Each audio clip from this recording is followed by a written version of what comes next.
안녕하십니까, 연혜입니다. 챕터 15의 파일 시스템 관리에 대해서 같이 한번 보도록 하겠습니다. 우선 첫 번째인 그 매체별 파일 시스템에 대해서 같이 한번 보겠습니다. 솔라리스에서는 이제 굉장히 많은 파일 시스템들을 제공하고 있는데요. 그 앞에서는 저희가 UFS 파일 시스템에 대해서만 같이 한번 봤었습니다. 일단은 이제 솔라리스가 제공하는 파일 시스템을 보시게 되면요. 파일 시스템의 정의에 대해서 같이 한번 보시죠. 앞에서도 설명을 몇 번 드린 적이 있었는데, 우선 가장 기본적으로는 파일 시스템은 파일과 디렉토리를 처리하는 논리적인 구조이다. 이런 이제 설명이 되어 있죠. 이거는 이제 UFS 파일 시스템이 이제 이런 이제 설명을 아마 하게 될 것 같고요. 그 다음에 이제 파일 시스템의 종류를 보시게 되면 솔라리스는 크게 세 가지를 기반으로 해서 파일 시스템을 제공하고 있습니다. 우선 첫 번째로는 이제 하드웨어 매체를 기반으로 하는 파일 시스템, 이제 가장 일반적인 파일 시스템이 되겠고요. 자, 그 다음에 이제 가상 파일 시스템이라고 하는 게 있죠. 자, 요거는 이제 매체 중에서도 메모리를 기반으로 한다라고 보시면 되겠습니다. 자, 그 다음에 이제 네트워크 파일 시스템이 있다라고 되어 있는데, 네트워크 파일 시스템 말 그대로 네트워크를 기반으로 하고 있다라고 보시면 되겠죠. 이렇게 해서 이제 크게 세 가지로 나눠주고 있고요.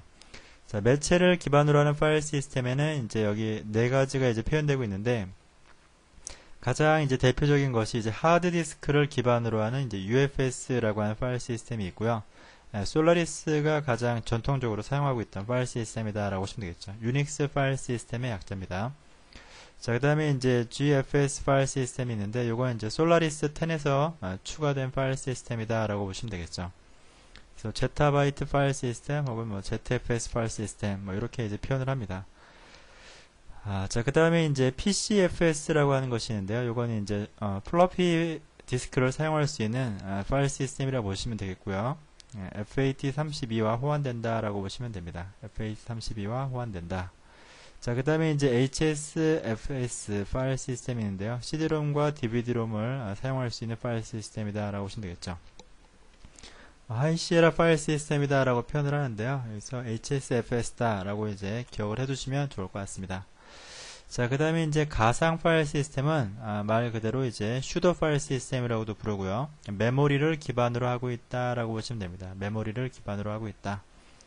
자, 그래서 PROC라고 하는 거는 이제 프록이라고 하죠. 프록이라고 있는데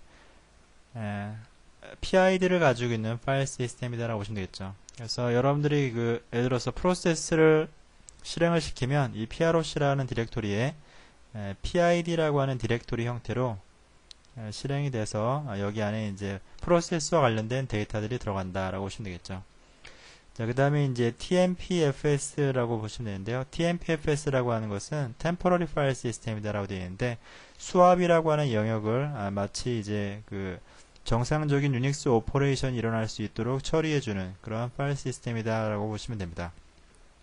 그래서 수압은 원래 여기 아래도 있죠. 수압 파일 시스템이라고 되어 있는데, 수압 영역을 관리하는 그 파일 시스템이라고 보시면 되겠고요. 이 수압이라고 하는 것은 이 수압의 정의를 보게 되면, 이 수압이라고 하는 것은 하드디스크의 일정 공간을 마치 메모리처럼 사용하는 겁니다. 그래서 마치 메모리처럼 사용한다라고 보시면 되겠죠. 그래서 실제 구조도 여러분들이 그 하드디스크는 어떻게 되어 있냐면 이렇게 트랙과 이렇게 섹터로 되어 있다고 되어 있죠. 트랙과 섹터로 되어 있는데, 그 중에 요 일부분을 요 메모리처럼 이제 이렇게 메모리 구조와 동일하게 이렇게 페이지 구조로 만들었다라고 보시면 됩니다. 그래서 이렇게 페이지 구조로 만들었다라고 보시면 되겠죠. 그래서 메모리처럼 주소를 가지고 있다라고 보시면 됩니다. 그래서 한데 이제 이러한 구조인 수압 영역을 여기 수압 영역에서 IO 오퍼레이션, 즉 뭐 카피라든지 뭐 무브라든지 뭐 이러한 유닉스 표준 작업이 될 수 있도록 그렇게 써주는 게 바로 Temporary File System이다 라고 보시면 되겠죠. 자, 그 다음에 이제 그 FD라고 하는 것이 있는데요. FD는 이제 File Descriptor라고 표현하는 겁니다. 그래서 요거는 이제 쉽게 표현하자면 여러분들이 그 출력 리다이렉션이 있었죠. 여기서 뭐 출력, 그 다음에 입력, 그 다음에 이제 에러라고 되어 있는 부분이 있죠. 이렇게 이러한 것들과 그 다음에 이제 뒤에 파일 디스크립터라고 해서 3번부터 이제 255번까지 자, 이러한 그 fd 넘버를 가지고 파일을 처리하기 위한 그런 파일 시스템이다 라고 보시면 되겠습니다. 자, 그 다음에 이제 mnt 탭이라고 하는 것은 솔라리스 8부터 이제 보여지기 시작했는데요. etc 밑에 vfs 탭 파일의 내용이 영구적으로 이제 그 마운트 시스템을 반영하는 거였다면 요거는 이제 실시간으로 여러분들이 그 마운트 되어 있는 마운트 정보를 가지고 있는 그런 원래는 파일이었습니다. 마운트 정보를 가지고 있는 파일이었는데 요거를 이제 좀 더 그 다이나믹하게 관리하기 위해서 etc 밑에 mnt 탭이라고 하는 거를 마운트해서 커널에서 직접 관리한다 라고 보시면 되겠죠. 자, 그 다음에 나오는 것들은 솔라리스 10에서 새롭게 추가된 것들이라고 보시면 됩니다. 그래서 DVFS라고 하는 거는 디바이스 파일 시스템이라고 되어 있죠. 그래서 요거는 디바이시즈라고 하는 요 디렉토리를 직접 메모리에서 관리한다 라고 보시면 되겠죠. 그래서 좀 더 다이나믹하게 하드웨어를 구성하고 또 DR이라고 하는 걸 할 수 있도록 해주는 그러한 그 파일 시스템이다 라고 보시면 되겠죠. 그래서 쉽게 얘기하면 디바이스 트리를 좀 더 잘 관리하고 싶다 뭐 이런 측면에서 보시면 되겠습니다. 그 다음에 이제 오브젝트 파일 시스템이라고 하는 것과 CTFS 뭐 이런 것들이 나오는데요. 기본적으로 이제 파일로 관리하지 않고 이 메모리에서 관리함으로써 좀 더 I/O 처리를 빠르게 하겠다 하는 것이 이제 가상 파일 시스템의 어떤 그 목적이라고 보시면 되겠습니다. 그래서 오브젝트 파일 시스템은 커널의 모듈을 관리하는 이 커널의 모듈을 관리하는 그런 디렉토리다 라고 보시면 되겠고요. 컨트랙트 파일 시스템 부분은 이게 이제 이것도 솔라리스에서 여러분들이 10에서 새롭게 추가된 것 중에 하나인데 이 프로세스를 관리하는 것이 전통적으로는 이 위에서 보셨던 PROC라고 하는 거에서 관리를 하셨었습니다. 여기서 이제 프로세스 부분에서 관리를 하셨죠. 여기서. 근데 이제 그 SMF라고 하는 서비스가 저희가 앞에서 이제 봤었는데 이 SMF라고 하는 서비스가 어떠한 역할을 했냐면 프로세스를 모니터링하고 또 이제 그런 프로세스가 모니터링 되면서 감시가 되고 또 문제가 발생했을 때 해결까지 해주는 다시 재시작까지 시켜주는 그런 감시 역할을 해줘야 했는데 그러한 작업들을 이 컨트랙트 파일 시스템에서 해주고 있다라고 보시면 되겠죠. 그래서 프로세스 파일 시스템과 컨트랙트 파일 시스템이 상호 유기적인 연관 관계를 가지고 프로세스를 관리하고 있다. 이렇게 이제 이해를 하시면 되겠습니다. 그 다음에 이제 LOFS라고 하는 것이 있는데요. 루프백 파일 시스템이다 라고 보시면 됩니다. 루프백 파일 시스템인데 요거는 이제 루트 파일 시스템이나 USR 같은 것들을 나중에 이제 여러분들이 존이라고 하는 것이 있었죠. 이 존이라고 하는 것은 글로벌 파일 시스템이 있었고 그 글로벌 파일 시스템의 일부 슬래시나 USR 부분, 라이브러리 부분들을 마운트해서 갖다 쓰는 그런 형태였는데 그때 이제 사용하는 것이 바로 이 루프백 파일 시스템이었다라고 보시면 되겠죠. 그래서 이러한 부분들이 실제로 솔라리스 10에서 새롭게 추가된 그런 파일 시스템들이다, 가상 파일 시스템들이다라고 이제 이해하시면 되겠습니다. 그 다음에 이제 네트워크 파일 시스템 부분은 우리가 나중에 뒤에서 그 솔라리스 네트워크 부분에서 다시 한번 자세하게 다뤄드릴 건데요. 말 그대로 이제 NFS라고 하는 것은 네트워크 파일 시스템. 그래서 네트워크를 통해서 공유할 수 있다. 그래서 NFS 서버가 있고요. 자, NFS 서버가 있고요. 그 다음에 NFS 클라이언트가 있습니다.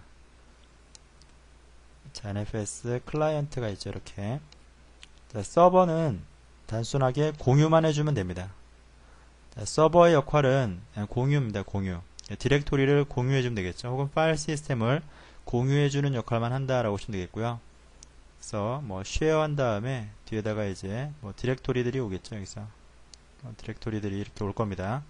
자, 그러면 클라이언트 입장에서는 그거를 가져다 써야겠죠. 그래서 마운트라고 하는 걸 합니다. 여기서 마운트 서버 자원이 되겠죠.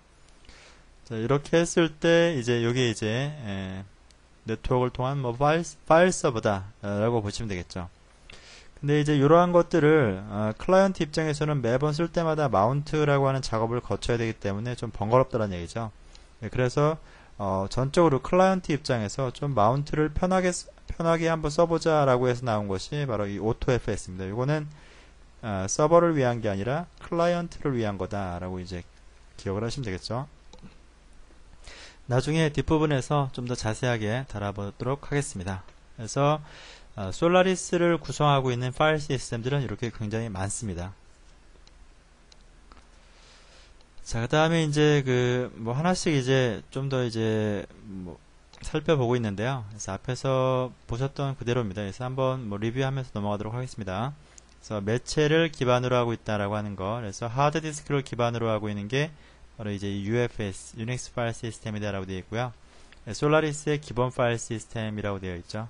그리고 현재 솔라리스 10에서는 이 로깅 기능의 강화, 이 로깅이라고 하는 옵션이 기본 옵션인데요. 여기서 로깅이라는 옵션이 기본 옵션인데 이게 이제 저널링이라고 하는 기능이다 라고 보시면 되겠고요.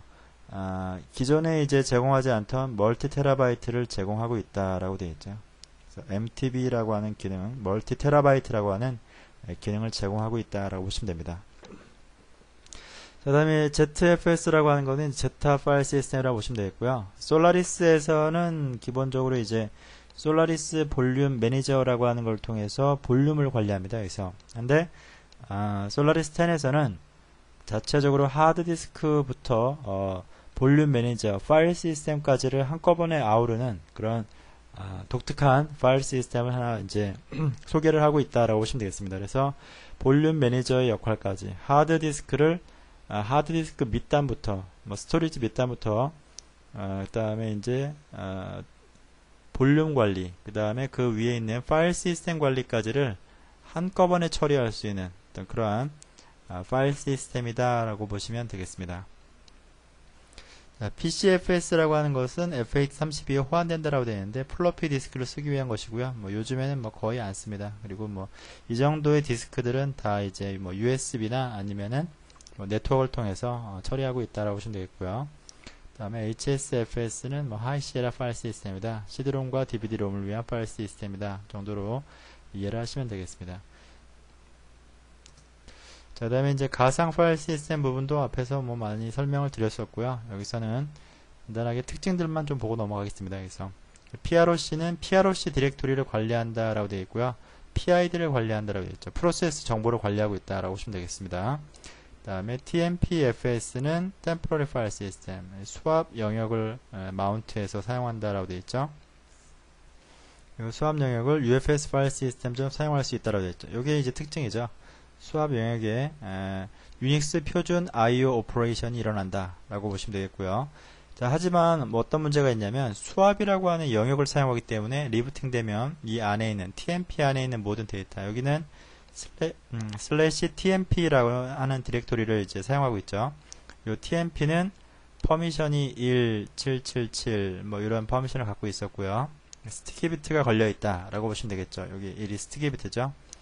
그 다음에 리부팅 되면 모든 데이터가 사라지기 때문에 여기다가 데이터를 당연히 넣으시면 안 되겠죠. 여기서는 운영 중에 오퍼레이션 중에 일어나는 임시 파일만 여기에 이제 생성되게 써주시면 되겠습니다. 그 다음에 솔라리스 8부터 이게 제공이 되기 시작했는데요. etc 밑에 mnt 탭 파일, 이게 왜 이제 이렇게 제공이 됐냐면 예전에는 이 파일을 편집할 수가 있었습니다. 그래서 여러분들이 직접 VI를 가지고 이 파일을 편집할 수 있었어요. 근데 이거는 편집하시면 안 되는 파일이잖아요. 그죠? 그래서 그러한 문제들 때문에 솔라리스 8부터 그 이상 버전부터는 리드 온리 파일 시스템을 만들었다라고 보시면 되겠죠. 그래서 마운터블 테이블의 약자로 사용하고 있다 라고 보시면 되겠죠. 그래서 etc 밑에 VFS 탭이라고 하는 파일이 있는데 이 VFS 탭이라는 파일은 마운트 정보를 넣어주고요. 그 다음에 이거는 실제로 마운트 되어 있는 내용을 메모리에서 우리가 확인할 수 있다라고 보시면 되겠죠. 그 다음에 FD는 표준 입출력과 관련되어 있다라고 되어 있죠. 그리고 파일의 I/O를 관장한다. 파일의 입출력을 관장한다 라고 보시면 되겠습니다. 표준 입력, 표준 출력, 표준 에러, 그 다음에 파일의 I/O를 관장한다 라고 보시면 되겠죠. dvfs는 아까도 말씀드렸듯이 요 devices라고 하는 요 디렉토리를 관리하고 있고요. 모든 장치를 관리하고 있다라고 되어 있죠. 오브젝트 파일은 커널에 로드되어 있는 모듈을 관리한다 라고 설명을 드렸었습니다. 그 다음에 ctfs는 컨트랙트 파일 시스템이다 라고 했었고요. PROC 파일 시스템과 연계해서 SMF 서비스를 모니터링하고 재시작시켜주는 역할을 한다 라고 했었죠. 그 다음에 LOFS는 루프백 파일 시스템이라고 보시면 되겠고요. 자, 기존에 사용되고 있는 원본 파일 시스템에는 영향을 주지 않고 다시 가상으로 마운트 할 수 있는 파일 시스템이다 라고 되어 있죠. 이게 바로 이제 바로 솔라리스 존에서 이렇게 사용을 해야 되겠죠. 원본은 영향을 주지 않고 다시 마운트를 해서 쓸 수 있게 해주는 게 바로 존이었죠. 그리고 일부 특수한 파일들만 이제 몇몇 파일들만 고칠 수 있도록 해준 게 바로 이 루프백 파일 시스템이다 라고 보시면 되겠습니다. 자, 그 다음에 이제 NFS는 아까도 말씀드렸듯이 서버는 무조건 공유입니다. 그래서 서버는 공유만 해주면 됩니다. 서버는 쉐어라고 하는 걸 통해서 etc 밑에 dfs 밑에 dfs 탭이라고 하는 파일이 있습니다. 여기서 이거 D입니다. D. etc 밑에 dfs 밑에 dfs 테이블이라는 파일에다가 share라고 해주면 됩니다. share 뭐 슬래시 opt. 자, opt를 쉐어하겠다 라고 해주고 그다음에 서비스를 올려주면 되고요. 클라이언트에서는 아까도 말씀드렸듯이 마운트를 하면 됩니다. 이렇게 클라이언트에서는 마운트 서버 자원 그 다음에 이제 여기다가 마운트 포인트를 써주시면 되겠죠. 자, 그런 다음에 아까도 말씀드렸듯이 AutoFS라고 하는 것은 클라이언트, 전적으로 이 클라이언트 입장에서 좀 더 마운트를 좀 쉽게 해보자. 마운트를 좀 쉽게 써보자 라고 한 게 바로 이 AutoFS죠. 그래서 나중에 보시면 아시겠지만 CD에서 디렉토리를 이렇게 들어가면 바로 마운트가 돼버립니다. 그래서 이게 AutoFS다 라고 보시면 되겠죠. 가장 대표적인 게 CD net이라고 하는 디렉토리가 가장 대표적인 AutoFS를 쓴 파일 시스템이다 라고 보시면 되겠습니다. 자, 그렇게 해서 우리가 이제 UFS 파일 시스템이라고 하는 거를 이제 본격적으로 이제 보실 건데요. 그래서 앞에서도 저희가 살펴봤던 내용이지만 나온 김에 여러분들이 계속 보시면 아마 좀 더 익숙해지실 것 같습니다. 자, 우선 그 newfs라는 걸 통해서 여기 보시면 newfs라는 걸 통해서 디바이스를 여기서 이렇게 써주는데요. 자, DV 밑에 DSK를 쓸 거냐 RDSK를 쓸 거냐 이거는 어떻게 구별한다라고 했냐면 제가 그냥 말씀을 드렸었죠. DSK일 때만 마운트 명령어를 쓰고요. 그 이외의 명령어들은 전부 다 RDSK를 쓴다. 이렇게 하면 이제 잊어버리지 않으시겠죠. 그래서 하드 디스크를 여기다 쓰실 때는 DV 밑에 DSK 혹은 RDSK. 자, 그 다음에 여기다가 C0, D1, S0. 이거는 이제 ID 방식의 하드인 경우고요. 스카시 같은 경우에는 C2, T0, D0, S0, S1, S7 이렇게 가겠죠. 자, 그렇게 해서 여기 보시면은 하드 디스크는 트랙과 섹터로 이렇게 나눠져 있다라고 했었고, 아래 보시면은 1024개의 실린더가 있다. 그리고 보시면은 이렇게 요만큼의 섹터가 있다. 자, 그러시면 거기에 대략 한 3기가 정도 되는 거죠. 3기가 정도의 64 실린더 그룹이 있다라고 되어 있죠. 자, 그룹당 실린더가 16개라고 되어 있어요. 그러면은 곱하기 해보시면 되죠. 자, 64개 실린더 곱하기 16 하면 이거 곱하기 하시면 1024 나옵니다.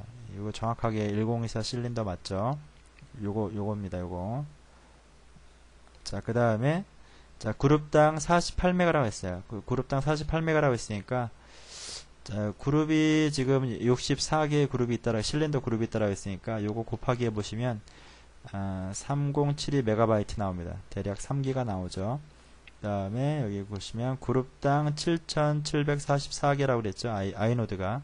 자, 아이노드는 뭐라고 했습니까? 아이노드는 뭐라고 했죠? 아이노드는 파일 시스템에서 파일이나 디렉토리에 유일무이하게 들어가는 넘버라고 그랬죠. 자, 그 넘버가 7744개가 있다라고 했죠. 곱하기 64개 하면 얼마입니까? 여기서 49만 5616개 정도의 파일이 49만, 그러니까 한 49만이 50만 개죠. 그래서 요 3기가 내에 이게 이제 전체가 3GB라고 보시면 되겠죠. 3GB 내에 약 50만 개, 대략 50만 개 그냥 파일이라고 치면 파일이 만들어질 수 있다라고 보시면 되겠죠. 요게 파일 시스템이라고 보시면 됩니다. 자, 그 다음에 이제 여기 보시면 fsck-대문자 f, ufs-o, 그 다음에 b는 뭐 예를 들어 여기가 32 뭐 이렇게 오겠죠. 그래서 슈퍼블럭에 어떤 내용이 들어가는지 저희가 앞에서 봤었고요. 한 번 더 보고 싶으신 분은 앞에 앞서 강의를 한 번 더 들어보시고요. 그래서 백업 슈퍼블럭의 첫 번째 시작점은 무조건 32입니다. 그래서 만약에 슈퍼블럭이 깨져가지고 마운트가 안 된다. 그럴 경우에는 여기다 32라고 이렇게 써주시면 되겠죠. 한번 나왔기 때문에 한 번 더 설명을 드려봤습니다. 자, 그렇게 해서 파일 시스템, 하드웨어 매체를 기반으로 하는 파일 시스템, 메모리를 기반으로 하는 파일 시스템, 그리고 네트워크를 기반으로 하는 파일 시스템들을 전체적으로 한번 리뷰를 해봤습니다. 그래서 오늘 수업은 여기까지 하겠습니다. 수고하셨습니다.